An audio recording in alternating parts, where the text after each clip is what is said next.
Shakespeare in the Park returns to Centennial Park August 20th through September 20th. The Nashville Shakespeare Festival presents A Midsummer Night's Dream, performed outdoors under the stars at the bandshell. Bring a blanket, a chair, and even your dog for a family-friendly summer night in the park with pre-show lectures, live music, food trucks, and more. Admission is pay what you will, with reserved seating available. Plan your night at nashvilleshakes.org. This is Your City Could Be Better, because it could be. I'm David Plotz. If you love your city and still complain about it, you're in the right place. Jacques Cousteau said that people protect what they love, and that is the guiding vision of the Human Access Project, a Portland, Oregon organization that has radically and magnificently changed how Portlanders perceive and use the Willamette River, the river that runs through the heart of the city. Once highly polluted and even shunned, the Willamette is now a place for boating and tubing and partying and swimming. And that is largely because, or significantly because, the Human Access Project made Portlanders love their river. Today on Your City Could Be Better, I am joined by CityCast Portland host Claudia Meza to talk about this river renaissance. Hello, Claudia. How are you? Hey, David. How's it going? So, Claudia, how do you and your neighbors use the Willamette now? Well, a lot of Portlanders, especially like born and raised Portlanders, still have a lot of baggage with the Willamette because the Willamette was at one point so polluted that it's like a generational learning that has happened that even though things have changed, they're still like, my grandma told me about the fish that went belly up. You know what I mean? Like the river was red and it stank and like it just straight poop in the water. And so that's been so hard to erase from like Portlanders' memories. So HAP or Human Access Project has done a ton, but I gotta tell you, it started, even before the Human Access Project. It's taken like 100 years for not only like public opinion to change, but for policy to actually move forward. It took so long for, this kind of new way of thinking about the river to sort of solidify in Portlanders, but there's still a lot of people who are not down with what's been going on. But yeah, there's been a lot of improvements. Okay, well, we're going to get to those improvements. I brought you on here to talk about the improvements, but I guess we do have to linger on the bad old days, on the stink, on the dead fish. So why did people stop using the Willamette for recreation and for swimming back literally a century ago? Okay, so sewage, basically, industrial runoff from like paper and lumber mills, like quite literally animal processing plant stuff, like literal blood and guts. And like this whole, the belly up with the fish, that was real. Like the oxygen level was so low that you could see just dead fish in certain areas. And because of all this, the city actually banned swimming in the river by 1924. And before that ban, the river had a very, very, very strong swimming culture. Like there was even commerce built around it. Portlanders enjoying the river, like water taxis, bathhouses, dance halls, food, swim clubs, all that stuff. But basically, once the fish started dying and the river literally that was a clue. Yeah. And then it started stinking. Portlanders abandoned the waterfront. And then this is the effed up part, was that the infrastructure that was built around the river was based on the ew, don't let it touch me school of thought. So they actually put like an actual freeway alongside the river. So people couldn't actually even have access to the river. So that's crazy, and that's why if you come to Portland, you're like, wow, there's this beautiful river. There's not a lot of going on the waterfront, and there's a reason for that. It's because of all of this. It's taking so long. Okay, so what happened? When did it begin to change? I presume you have to both clean up the river and then you have to change mines. So how did they start to clean up the river? When did that happen? And how did the mines start to get changed? I'm so glad you asked. There was this group called the Waterfront for People. It's a group in the 60s that organized like a picnic on this sliver of land between the river and that freeway I was telling you about. And they were basically like, look, it's a park. And that coupled with like, there was this this young journalist by the name of Tom McCall, who produced a TV documentary called Pollution in Paradise. And he exposed severe air and like water pollution in Oregon, particularly focusing on the Willamette River. And this documentary basically was like a wake-up call.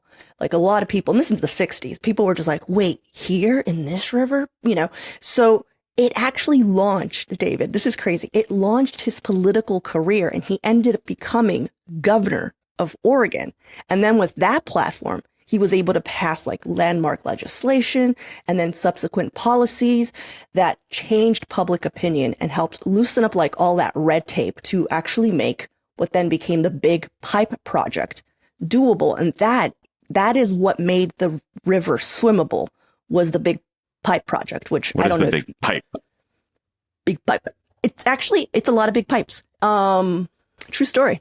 So in 2011, that's when the project ended, but it was 20 years before that it started, and it was like $1.4 billion of like tax money. Essentially what it does is like these big like underwater conduits or pipes that take all of the overflow rainfall and sewage and like diverts it away from the river. And now I think it like diverts like 94% of any sewage runoff, because that was happening. We're a rainy city. It just was like going to the river, you know?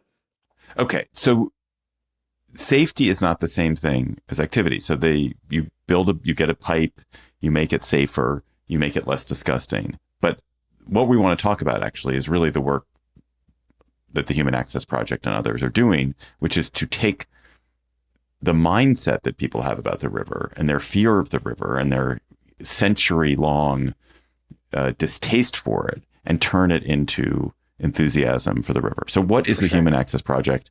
What is HAP? How did it come to be, and what has it been doing?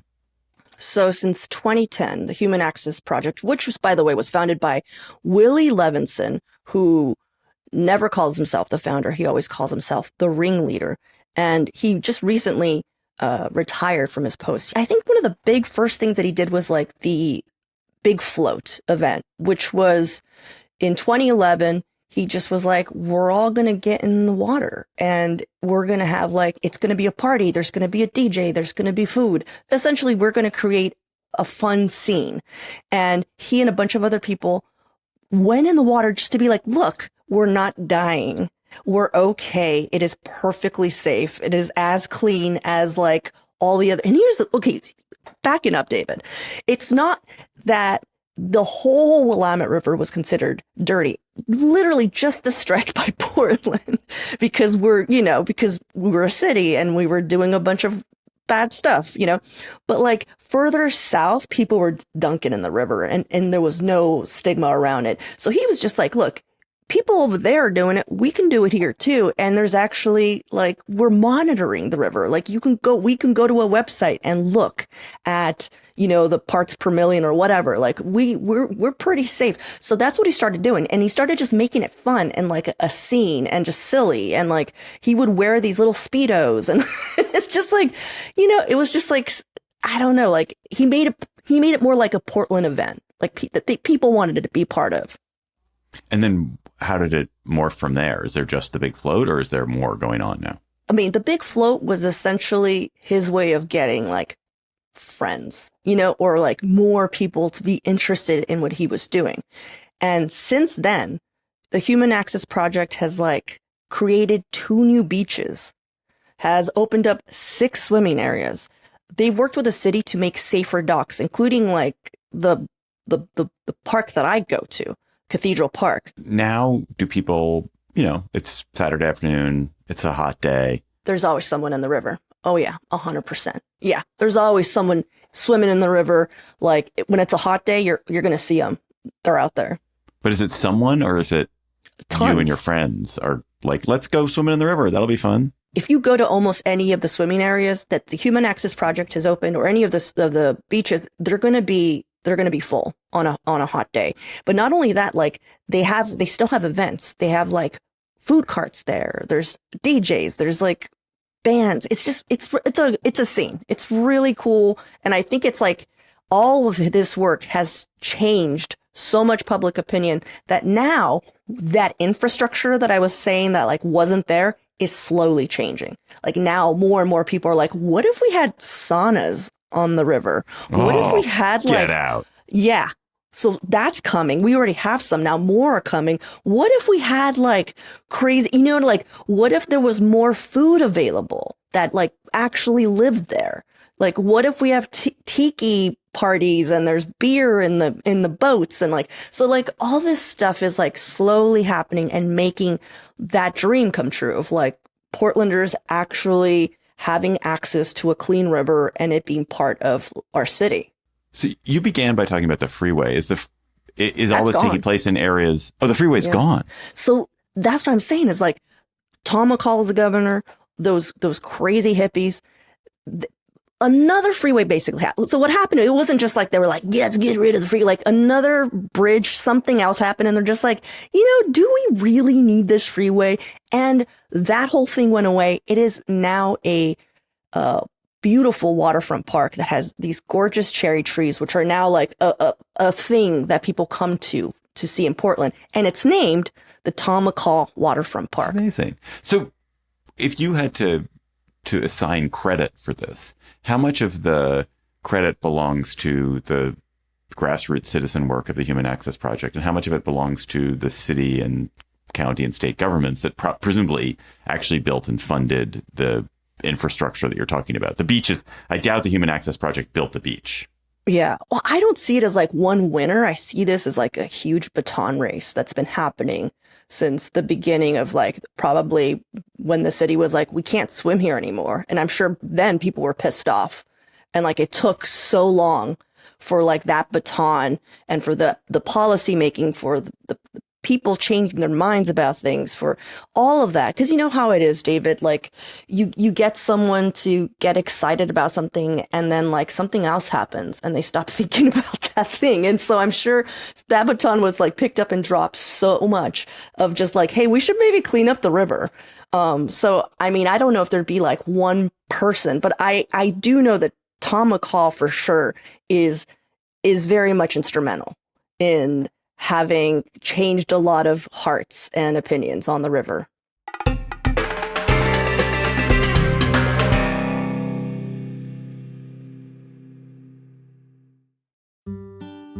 Hey Nashville, make plans to skip the yard work, errands, and patio grill duty on September 19th and 20th and head south to Alabama's beaches for Freedom Fest at the Wharf in Orange Beach. It's a fall weekend with live music in the background, a salty breeze in the air, and plenty of room to settle in and actually enjoy yourself.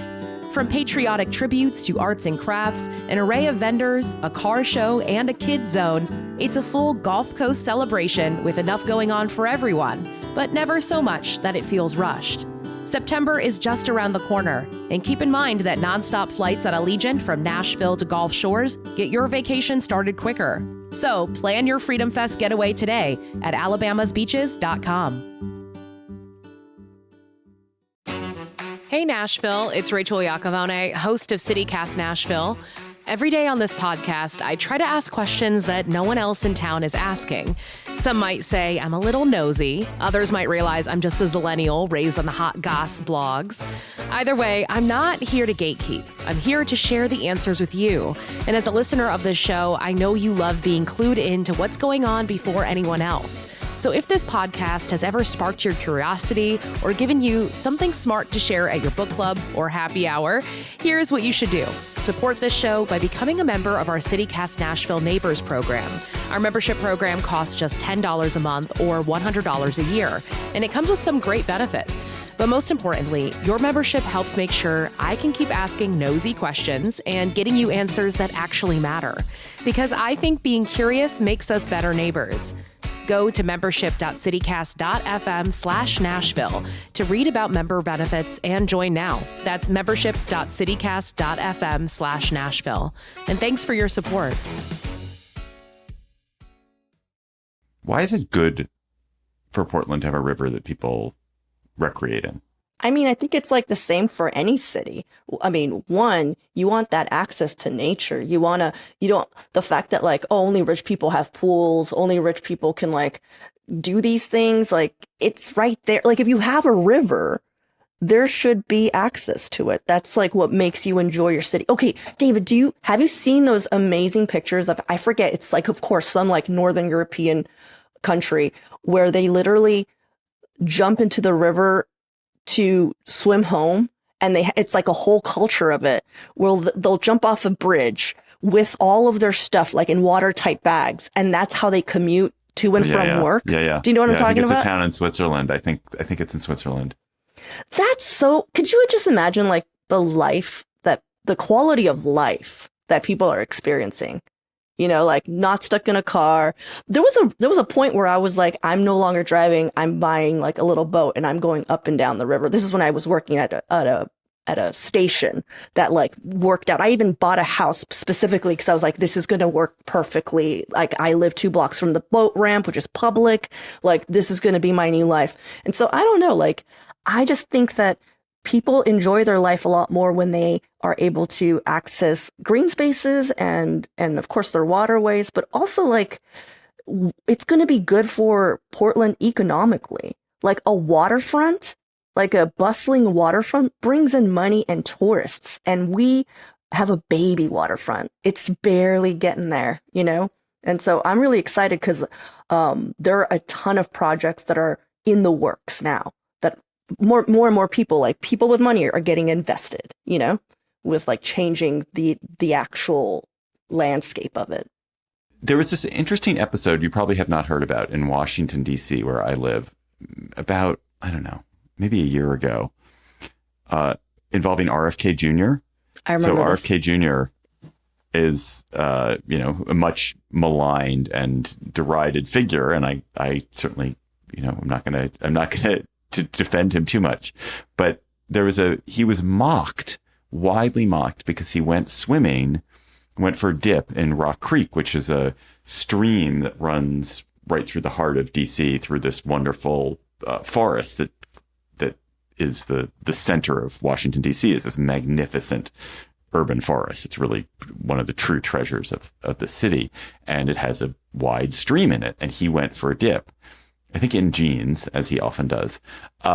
And everyone was like, that's gross. That's disgusting. What's wrong with him? He was mocked and shamed. But I kind of felt like, whatever. I mean, he's a grown man. He can take his risks. B, it's a pretty clean stream. It is not pristine, but it is pretty clean. And shouldn't we be excited about somebody taking advantage of this urban nature and using this urban nature for pleasure and recreation? I want to immediately say that I don't vouch for any of RFK's policies or viewpoints, but I agree with you. I also don't know much about that river. I just remember people being really grossed out, but I feel like that man can do almost anything, and there's going to be people being grossed out. Just the jeans alone, I would have been like, what is he doing? Well, I think the grossed out part is what gets interesting, which is that the gap that we have in a lot of places is the gap between people's perception of the safety of a body of water and the reality of it. And for sure. Almost everybody in any city assumes that the body of water near them in the city is going to be filthy. And it takes like acts of like demonstrations of such as the float, and also lots of evidence for people to start to believe it and then act like, oh, this is clean. Even though the river may have been clean before that, it just takes, if people don't believe it, it's as though it's not clean at all. Really what you should be doing, though, is like going to the local governments that monitor that water and maybe do your own research. Because I wouldn't like 100% just go off RFK doing anything as being safe. I got to tell you. Yeah. No, but I think I guess the next question I have, and I'm going to answer the next question, which is always my last question on your city could be better, but I'm going to answer it before you do. And the question is like, what can listeners in other cities take away from this conversation to make their own city better? And I will say, like, what is interesting about what the Human Access Project did, and also what McCall did, is that that it wasn't simply the clean, it was the act of persuading people to believe in the clean. And so that's it.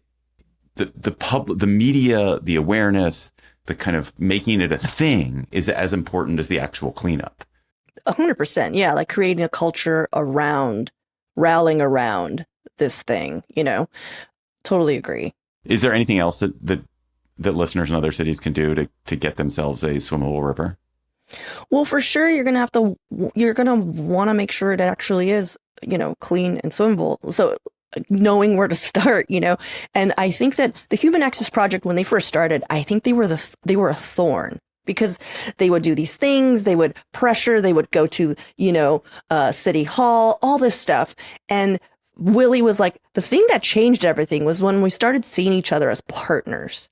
And I feel like that is the big thing. Like, sure, creating a group, going to city council meetings, whatever, but like actually becoming partners, finding a way in to like use each other in a sense. Because like Parks and Rec, there were always people in Parks and Rec at the city that were like, that would be so cool if we had more beaches, That's in their hearts.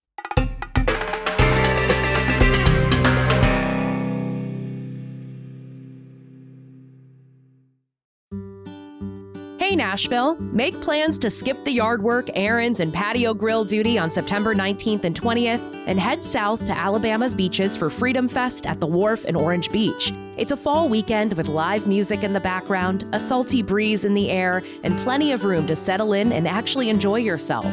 From patriotic tributes to arts and crafts, an array of vendors, a car show, and a kids zone, it's a full Gulf Coast celebration with enough going on for everyone, but never so much that it feels rushed. September is just around the corner, and keep in mind that nonstop flights at Allegiant from Nashville to Gulf Shores get your vacation started quicker. So plan your Freedom Fest getaway today at alabamasbeaches.com. Hey Nashville, it's Rachel Iacovone, host of CityCast Nashville. Every day on this podcast, I try to ask questions that no one else in town is asking. Some might say I'm a little nosy. Others might realize I'm just a zillennial raised on the hot goss blogs. Either way, I'm not here to gatekeep. I'm here to share the answers with you. And as a listener of this show, I know you love being clued into what's going on before anyone else. So if this podcast has ever sparked your curiosity or given you something smart to share at your book club or happy hour, here's what you should do. Support this show by becoming a member of our CityCast Nashville Neighbors program. Our membership program costs just $10 a month or $100 a year, and it comes with some great benefits. But most importantly, your membership helps make sure I can keep asking nosy questions and getting you answers that actually matter. Because I think being curious makes us better neighbors. Go to membership.citycast.fm/Nashville to read about member benefits and join now. That's membership.citycast.fm/Nashville. And thanks for your support. All right, let's go to our word on the street or word by the river segment, our sort of bonus segment. We're doing urban dilemma. So here's an urban dilemma for you, Claudia Meza. The conflict, the mental conflict between your great local restaurants and then the rise of fantastic national fast casual chains. Here in Washington, like Cava was born in Washington, D.C. Cava, I would have Cava 9 meals out of every 10 if that were socially acceptable because it's so delicious, so fresh, so well made. But when you support a national chain, you are obviously supporting a national chain as opposed to a local restaurant that has a deeper local connection. What is your obligation to patronize or not patronize local restaurants versus national chains? I mean, you can do whatever you want, but I know in Portland, 2 things. No one's going to go to Chipotle over a local restaurant unless, like I'm sure people do Chipotle's in business, but backing up, just making a wider viewpoint of like Portland and Portlanders, we have literal city ordinance where like we can't have, if you you've been to Portland. Did you see a ton of chains? We don't have a ton of chains for a reason. It's like, it's zoning. They're zoned out. They're in like certain areas, basically to give our local food community a leg up. Also, our food scene is just so strong. Like, why go to a chain when you can go to, a food cart or like, I don't know. There's just like, it doesn't make sense. It just doesn't make sense here. And like, we don't have good chains. David, you're talking about kava. You're talking about all this stuff. And I'm like, I've never heard of that chain. We have like McDonald's and like Wendy's. We do have a Chipotle, but it's just like, That was a very smug and self-righteous answer all about how great your city is. I appreciate that. Yeah. Maybe other cities could be better by imitating Portland and just sort of zoning the heck out of national chains so that their fast casual places do not infect the cool downtowns. And now that as you've been talking, I've been walking through my mental map of Portland and realizing, yeah, I can't remember walking past anything that felt like a chain. I can't see it in my head. So good job, Portland. Yeah. I mean, it makes it so people can go out and eat pretty frequently and it's cheap. There's just something about keeping things local and small, Claudia Meza is the host of CityCast Portland. Thank you for coming on Your City Could Be Better, Claudia. Listen to her every weekend, every weekday, not on weekends. No, God. Plates on CityCast Portland. Imagine if we made you do 7 days a week. Wow. I think that's illegal, David. I'm saying it's illegal. I think it's in illegal. Portland, it's definitely illegal. For Portland, sure. 100% illegal. We would be losing listeners. I don't think we'd be, after 7 days of me, I think people would be like, you know what? That was enough. We're good. Five's plenty. 4 is actually okay, really. They need 2 days off at least. At least 2 days off. That is all for today's episode of Your City Could Be Better. We're just weekly. We're just once a week. You won't get tired of us. I am your host, David Plotz. Our producers are Aria Bracci, Priyanka Tilve, Claudia Meza, and John Notariani. Our music is by Carl Christensen. If you are enjoying the show, why not tell your friends, rate the show, leave us a review wherever you get your podcast. We'll be back next week with another conversation about how your city could be better. I'll see you at the river.